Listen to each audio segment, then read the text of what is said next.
Winter 2024 has been a mighty cold one so far. Like, I've got ice forming inside my office windows as we speak. But that's the best kind of weather for cuddling up with some cozy anime. And boy, is this season's lineup ever cozy. That is, when it's not over the top and action-packed, unless it does both. And if you want to get you an anime that can do both, you've come to the right place. Because I've watched every new show of the season, so you don't have to, and put together a handy-dandy list of the 10 that are most worth your time. These are the ones to watch for Winter 2024. Sponsored, I'm thrilled to say, by Capcom and Apollo Justice Ace Attorney Trilogy, coming January 25th to a gaming device near you. The Ace Attorney games are some of the best visual novels ever made, combining the satisfaction of solving confounding legal whodunits with the joy of meeting and often interrogating delightful anime weirdos, often utilizing such advanced forensic anime nonsense as an emoji meter, a rock that tells you when people are lying, bling that buzzes when a poker tell happens, and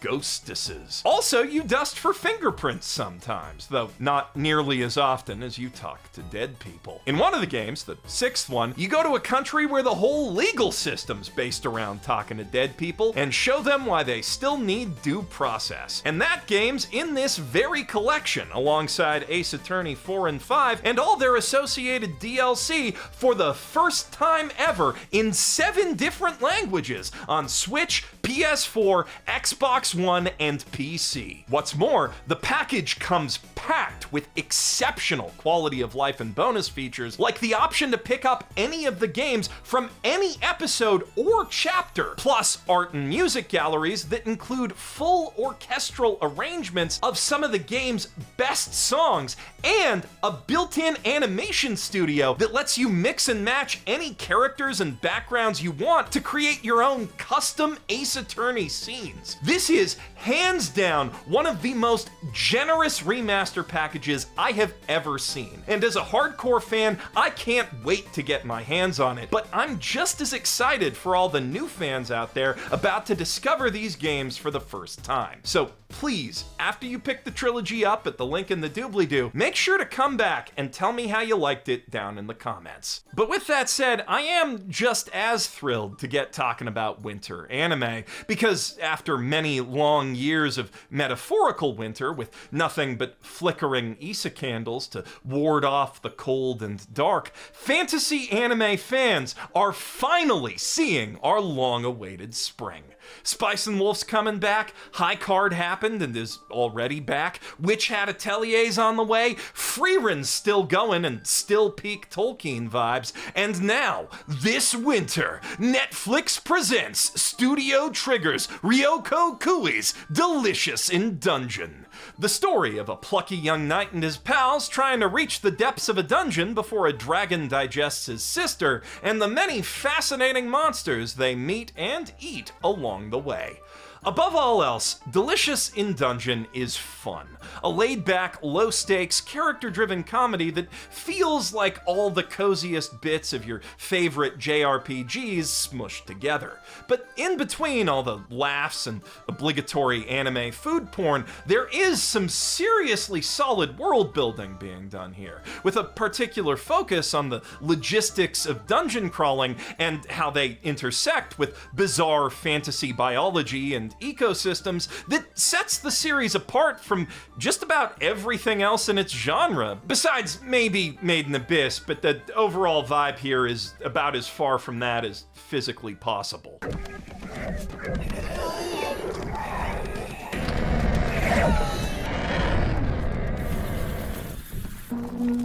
It's ready. This turned out better than the recipe looked in the guide. It's good! Alright, let me try it! As you just heard, Netflix is simulcasting the series with a full English dub. And, as you also just heard, it's a pretty darn good one, featuring the perfectly cast talents of, among others, Emily Rudd, aka live-action Nami, and Sungwon Cho, who you might recognize as Kage from Ranking of Kings, Nekomamushi from One Piece, or ProZD in some of the funniest Ace Attorney skits on YouTube. So this could be the perfect show to watch with your less anime-savvy friends and family who don't normally do the whole subtitle thing. But at the same time, this being a studio trigger joint and all, the abundance of charming sakuga and clever gags and action scenes are sure to keep more hardcore otaku happy as well. On that note, among hardcore otaku, few phrases still excite quite like Studio Bones Original. Since splintering off from Sunrise in 1998 to support the production of the Escaflowne and Cowboy Bebop movies, Bones has been known for consistently pushing the animation envelope in artist-driven passion projects and big-ticket shonen adaptations alike. While they don't always hit, their original series do always swing for the fences, and Metallic Rouge, the new cyberpunk action anime made to celebrate the studio's 25th anniversary, embodies all the strengths they've built their name on, plus a few potential weaknesses. Chief among them, it's pretty obtuse, with a cold open and general show-don't-tell approach to storytelling that makes it hard to parse the finer points of anything that's going on, really, especially the world building when you first jump in. By the end of the first episode, the Mars settlement cyberpunk setting feels more like a vague vibe than a real concrete place, but I can't complain too much when that vibe is this immaculate.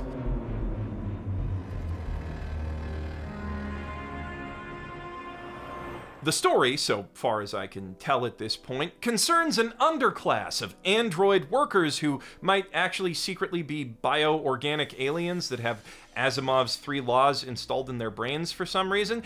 Anyway, they gotta inject this stuff called nectar every day or else they die, but humans can also get, like, high as balls off the stuff, so, you know, there's societal problems arising from that, but also on top of the regular androids, there's these secret androids blending in with the human population who can, like, turn into tokusatsu heroes? Weird, but cool. Also cool, they're animated in full 2D, even though 3D CG's generally easier for these sort of mech-style designs, simply because Bones wanted to flex. And boy, are they ever flexing in this show? Fight scenes, conversations, random shots of CIA bird drones being super cute. It all looks amazing, and it's all infused with this palpable musical energy that's defined all of Bones' work since the Bebop movie. So if you enjoy the finer things in anime, you definitely need to give Metallic Rouge a shot. One of my favorite things about anime is its ability to show us whole new worlds that we never imagined, and normally that's best expressed in fantasy and sci-fi, but A Sign of Affection flexes that same strength in a much more down-to-earth package, giving us a glimpse into the exceptionally quiet world of one Yuki Itose, a bright young college girl who happens to have been deaf since birth. With a keen eye for detail and carefully researched authenticity, this anime explores the subtle difficulties of that disability and the feelings of alienation that can come from living alongside but distinctly outside the world of the hearing. A Silent Voice touched on some of these ideas too, and did so beautifully at that, but that movie leans a lot heavier on the melodrama, and it's more about exploring deafness from an outsider's perspective, with a near equal focus on the general impact of bullying on society, which is still valuable. That movie truck-kuns you right in the feels every time, but when I watch this show, I feel like I'm really learning something about how deaf people see the world. And because Yuki's small, isolated world is conveyed so expertly, when an impossibly handsome, well-traveled polyglot shows up out of nowhere to open that world up, the shift hits your feels just as hard, sweeping you off your feet right alongside her.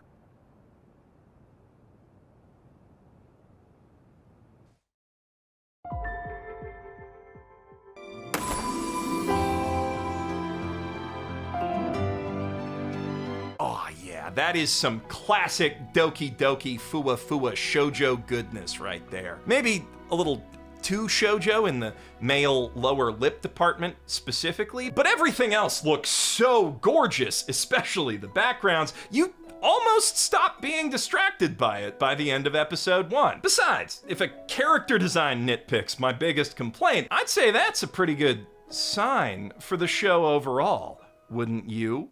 Oh no, they're all booing. I gotta say something funny fast. Cherry Magic, 30 Years of Virginity Can Make You a Wizard is a title so great that I will say it in its entirety every time, and also a very funny workplace rom-com of the yaoi variety, in which the one who hasn't realized he's gay yet acquires touch-activated telepathy because, 30 years of virginity can make you a wizard, and that's how he finds out the other one has a big fat crush on him, which of course he'll never reciprocate, but hey, that doesn't mean he can't enjoy talking about their extremely similar tastes late into the night, or going out to dinner with him, or just the way that seeing him smile somehow makes his heart feel lighter every time. なんか俺までいつもよりうまく感じる。そりゃいい肉だし。違いないわ。すみません。普通に楽しい。 And man, the breakfasts Kurosawa cooks, the way he looks out for Adachi at work, that is some classic Doki Doki Fua Fua shoujo goodness right there, too. We're talking A-grade husband material, mostly wholesome with just enough spice, generous, handsome, handy around the house. It's enough to make even old straight as an arrow Adachi start thinking it might be nice to wake up to that smile and them breakfasts from time to time, or possibly every morning. But no, that's such a selfish thought for him to have as a straight, heterosexual, definitely not gay man. And so goes the will they, won't they treadmill, on and on and on and on, while the whole audience becomes this lady from the OP pushing her standees together like, now kiss. Although, if the mature content warning on the series is any indication, we hopefully won't be stuck in that holding pattern for too long. If you love a good love story and appreciate it when anime get weird, you'll definitely want to check out Cherry Magic, 30 Years of Virginity Can Make You a Wizard. But hey, if you're not so into mage-on-mage action and would prefer some witches loving witches, this season still has you covered with The Witch and the Beast. Well, okay, loving is a pretty strong word. One might even say completely incorrect, given that the heroine, Guido, is more out to murder witches than marry them. Also, she's not a witch herself, so sorry to deceive you on that front, too, for the sake of wordplay. But she does make out with witches, on screen even, which still puts her miles ahead of that one witch from Mercury's actual wife.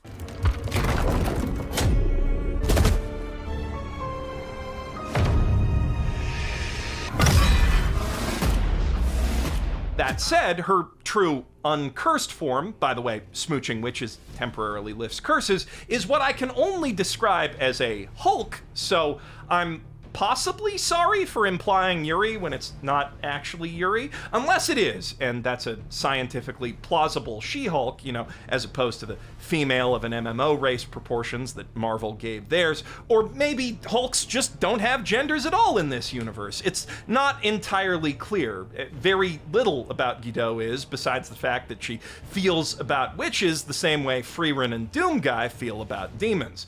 Though she doesn't let that prejudice stop her from teaming up with a crow-commanding mage in a sort of buddy cop type deal where they travel all over their steampunkish world, smacking down evil witches and other magic ne'er-do-wells on a hunt for the one what cursed her, or possibly cursed them, though I guarantee you will be too caught up in the bloody, over-the-top action to give much thought to Hulk genders either way. Sasaki and Peeps puts me in a tricky position as an anime recommender because, on the one hand, I do feel like its double-length first episode is best watched blind so as to enjoy all its fun surprises fresh, but at the same time, I feel like a lot of people might fall off before the other shoe does because the first half of that episode is so deceptively slow. Also, I just really want to describe what happens in it, so I'm gonna do that now, and if you don't want to hear it, skip to the next section. Sasaki is a sad salaryman with a secret love for cute things, trapped working at an aggressively mid-trading firm that hasn't even given him a raise in half a decade. Hoping that a cheap pet might alleviate some of his existential malaise, he ends up getting this adorable Java sparrow, which, in a stroke of luck, turns out to be one of the ones that can talk in full sentences, describing extremely complex fantasy lore, as well as his cravings for Kobe beef, which he heard is the best food ever from one of the guys at the pet store once. Hello, I wish to register a complaint. So, long story short, after making a contract that lets him use magic and travel freely to and from the fantasy world that Peeps the Star Sage was originally banished from, Sasaki decides to go into business selling futuristic dollar store crap to rich medieval suckers, in hopes he might one day afford some Kobe beef of his own, and also a cushy retirement far away from boring old Earth. Hold up a sec, though. Remember that other shoe I mentioned? Turns out Earth's not so boring after all, on account of all the secret psychics all over the place, each born with their own unique power that is, I can't stress this enough, completely unrelated to magic. But Sasaki's the only man on Earth who knows that distinction, so when an extremely, let's call her ambitious psychic spook with the power to manipulate but not generate water witnesses one of his spells that happens to make icicles, she immediately concocts a plan to make both of them a whole lot of money by putting both of them in a whole lot of danger. And neither she nor Japan's psychic shadow government wants to take no for an answer on that, so now Sasaki's got to deal with all that whilst both running and hiding his interdimensional trading side hustle. It's fun, it's weird, it's fresh, and it's funny, so do not sleep on Sasaki and Peeps. And hey, if that's not enough of the business side of isekai for you, I got great news, because anime's most overplayed genre has more than one shockingly fresh concept this winter. Solo Leveling, the much-hyped adaptation of the smash hit Korean web novel turned webtoon of the same name, imagines a parallel Earth not unlike our own, save for all the portals popping up everywhere that lead to decidedly stranger planes of existence. Dungeons full of dangerous monsters that threaten all the people outside, but also untold riches, which a select few magically gifted individuals called hunters can fight to claim as their own. Well, okay, in Sung Jin Woo's case, gifted is a very strong word. Our protagonist's E-rank abilities are literally the weakest of any hunter who's ever lived, and there's no known way to improve one's innate powers once you get them, so he really has no business delving into those dungeons, except for the actual business, which he kind of needs to support his extremely poor family. So into the dungeons he goes, no matter how many times he almost dies down there. And then when his party discovers a secret second dungeon at the bottom of a first easy one, he goes even further in. And yeah, guys, this is why we always follow worksite regs to the letter. I don't care if you voted on it, safety is not a democracy. Now, you might have noticed a discrepancy between that whole your powers are the same for life rule of the magic system and the word leveling in the show's title, but that gets cleared up real quick when, after not dying in that dungeon somehow, Sung suddenly becomes the first and only hunter ever allowed to raise his stats, the soul level upper, if you will, in exchange for doing random orders assigned to him by this anonymous, definitely not sinister in any way system, which will help him survive and thrive in the brutal, unforgiving, dark fantasy world of a realistically depicted South Korean economy, and also the dungeons. Everyone I know who reads webtoons has been talking about this one for a good long while now, and it's immediately easy to see why. I started reading ahead as soon as I watched episode 1 because it's just that compelling. It is definitely not your average isekai, yet it still scratches that basic bitch itch if you need it to. Not that that's particularly likely this winter, considering there are 10 isekai airing right now. they made 10 isekai. That's as many as 5 twos, and that's terrible. But Ishura will be the last one you hear about until the bargain bin, and like the other two that made the list, it's about as far from typical as isekai gets. While there are characters in the show's sprawling dark fantasy world who hail from our Earth, they're really just one aspect of a much bigger setting, which we mostly see through the eyes of fantasy world natives who view those non-magical visitors as strange, potentially dangerous anomalies. Which, to be fair, the first one that our first of many protagonists encounters definitely is. Dude can cut a giant robot that just wiped out an entire city full of battle mages to ribbons in just a handful of lavishly animated seconds.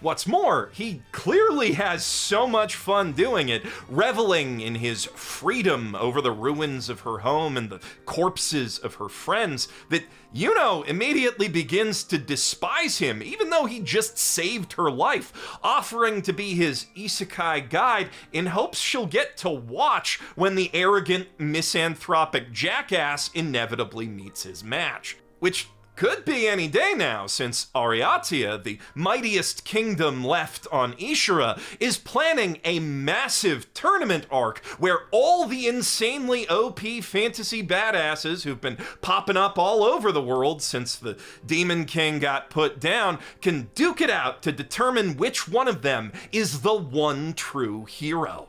And between the Isekai'd psycho swordsman, a dragon-slaying three-armed wyvern rogue, a supersonic skeleton lancer, and many other weird fantasy warriors who make up the cast, competition promises to be intense and delightfully over the top.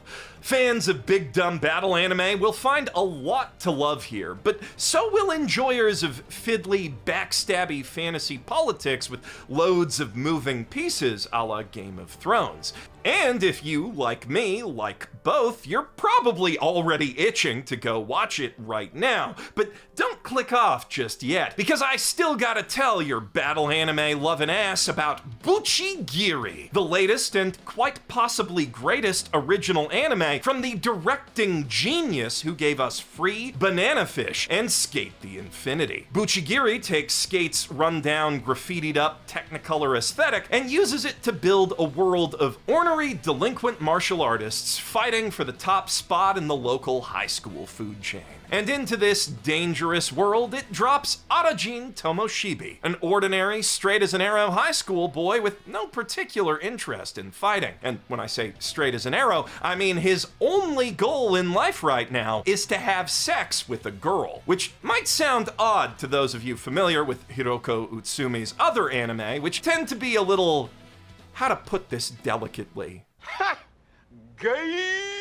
Thanks, Chang. And yeah, this is a bit different for her, but Arajin's whole liking women thing is framed mostly as a distraction from what he really needs deep down, which is to reconnect with his extremely handsome, estranged childhood friend who he used to exercise with every day, Matakara. So, it's not that different. Though in this case, they weren't swimming buddies, but fighting buddies, striving to become honkibitos, or serious men, which is like a 5-layer deep Japanese pun on Majin or demon that it's not worth explaining. You can watch the show if you're curious. Anyway, long story short, the small, scrawny one became a big, tough guy, while the bigger, tougher one gave up on fighting to pursue women. Ha! Gay!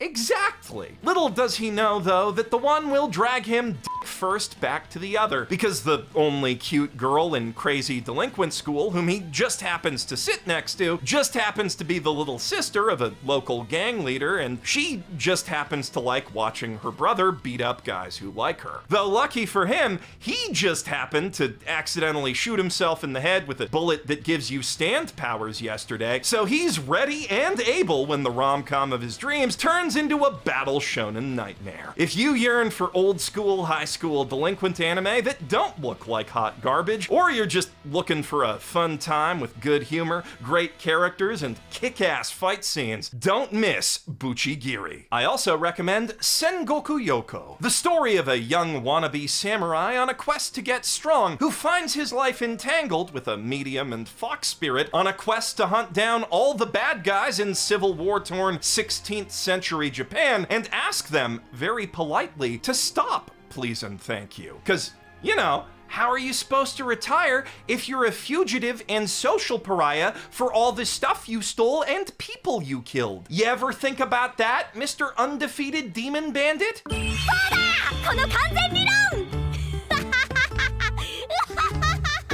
Then, let's be real, when they say no, they beat those bad guys up with magic powers. So, you know, even if Plan A's a little wonky, they do at least have a tried and tested Plan B to fall back on. This clever subversion of your typical shonen adventure formula comes from the brilliant mind of Satoshi Mizukami, creator of the slightly janky but otherwise perfect original mecha anime Planet With, as well as the source material for the worst anime of 2022, Lucifer and the Biscuit Hammer, which is a masterpiece for the record. The manga, not the anime, as are all his manga. And now, finally, one of them has gotten an adaptation with the kind of quality animation his incredible writing has always deserved. Which should, assuming White Fox can keep that quality up through this season and the next ones they have planned, make this pretty much by default one of the greatest anime of all time. Right now, this early on, the plot might seem a bit basic, like it's, you know, just another generic battle thing that happens to have a pacifist-y theme, carried mostly by its nice production values, but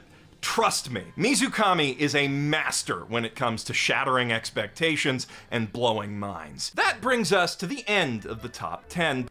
Or does it? Hi, I'm Geoff from the future. You can tell on account of all the extra beard, and also I got this doohickey that lets me stop time now. And I'm here to avert the disaster that would befall Earth if I let you all sleep on Bang Brave, Bang Bravern, which came out after I finished writing and recording the whole list. So now this top 10's a surprise top 11, and we've all just got to deal with that because this definitely does not belong in the bargain bin. At first blush, Bang Bravern appears to just be an anime take on Top Gun, a deeply homoerotic rivalry between two ace pilots, just with real robot mechs instead of, you know, jets. By the way, if you don't speak otaku, real robot anime imagine mecha as mass-produced tools of warfare, in contrast to the more fantastical, often sentient super robots that come from space to protect Earth from aliens in many a 60s and 70s sci-fi anime. Real robot stories tend to be on the depressing war is hell side of the mecha spectrum, so doing a Top Gun with the premise is already a pretty fun and novel approach to it, but the real fun starts when a bunch of evil aliens arrive to interrupt the homoerotic training sesh, followed close behind by a mighty, sentient, also homoerotic metal warrior named Bravern, who's come to save Earth from certain doom. And he brought his own theme song with him.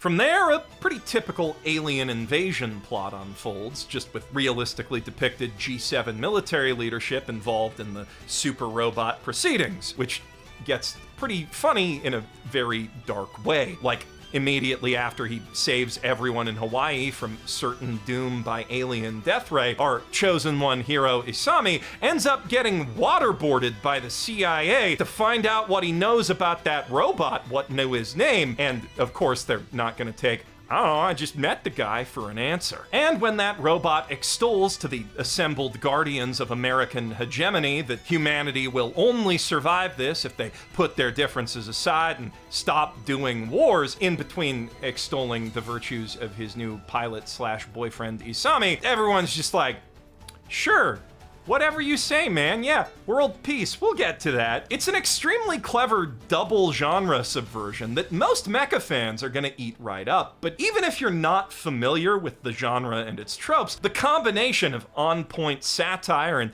genuinely jaw-dropping action should keep you hooked either way. All right, glad I got that out there. Let's unpause time. As always, for those of you who don't mind anime, with a couple bumps and bruises on them maybe, we also have the bargain bin, which is pretty packed this season. Again, with honestly not that bruised up anime at all, but I guess I'll sleep eventually. Also, if you were getting tired of all the fantasy on the list so far, sorry. 'Tis Time for Torture Princess is a cute little comedy with some serious animation chops about a warrior princess captured by the Demon King's army, whose iron will and steadfast loyalty to her people crumble immediately in the face of gorgeous anime food. And who could blame her? I'd betray my entire species for that ramen too. The Unwanted Undead Adventurer is one of them not quite isekai RPG light novel deals about an ordinary adventurer whose unexceptional career comes to an unexpected end that he really should have expected if only he'd read the dungeon crawling OSHA handbook. This is why we don't go into secret areas without an exit plan, people. Anyway, he comes back as a spooky, scary skeleton, which can evolve into even spookier, scarier things by killing monsters, ironically making him way stronger than he ever was in life. Surprisingly grounded world building and characters really elevate Undead Adventurer above most of its isekai adjacent ilk. Speaking of isekai adjacent stuff, Seventh Time Loop, the villainess enjoys a carefree life married to her worst enemy, is the latest strain of the raging villainous romance epidemic, and a pretty potent one at that. Our heroine, who isn't really a villainess at all, more like a lady who was framed for a bunch of crimes, then had a bunch of stuff happen to her and died 6 times, has learned a lot from those experiences and in the process become a very capable and interesting individual, which makes it a lot of fun to just watch her stories, past and present, unfold. Villainous level 99, I may be the secret boss, but I'm not the demon lord, brings us across the threshold into full-on isekai territory with a typical tale of a girl reincarnated in a dating sim she played once, combining that with the typical traditional isekai trope of a character who doesn't want too much attention, accidentally getting way too OP by grinding too hard, and in the process creates something that feels unexpectedly fresh for both overplayed genres. Shoujo-type anime enjoyers looking for even more lighthearted wish fulfillment might also want to check out Fluffy Paradise, the story of a sad office lady who works herself to death, then reincarnates in another world with Snow White's OP